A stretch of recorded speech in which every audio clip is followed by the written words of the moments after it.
One of the biggest mistakes that I see new Amazon sellers make is quitting too early. I just read this great book called Atomic Habits, and in it the author mentions a concept called the plateau of disappointment, and it perfectly explained why most Amazon sellers end up quitting right before their results show up. When you're in the process of building something new, there's the stretch of time where you're putting in all this work, but you're not seeing any results. You're showing up, you're doing the reps, you're planting the seeds, but nothing is happening. That's the plateau of disappointment. And it's this part of the process where most Amazon sellers will give up because it feels like all the effort you are putting in isn't working. The truth is, all that work is building under the surface. You just can't see it yet. And that reminded me of what it's like being a new Amazon seller, because in the beginning, this business is pure grind, right? You're building leads lists, you're calling suppliers, you're getting rejected over and over again.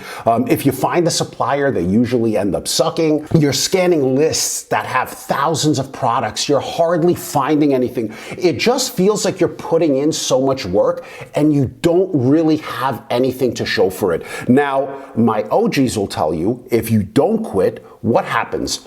You keep grinding. You keep learning, you keep dialing. Eventually, you'll find a decent supplier or two. You'll probably make a few test buys. You'll probably find your first replenishable product. Eventually, that one product maybe becomes 3 or 4. And before you know it, you build up this nice little catalog of 10 or so SKUs that you can replenish. Everything is going good. And then what happens? Well, then Amazon probably will get on the listing and they're going to kill your shit.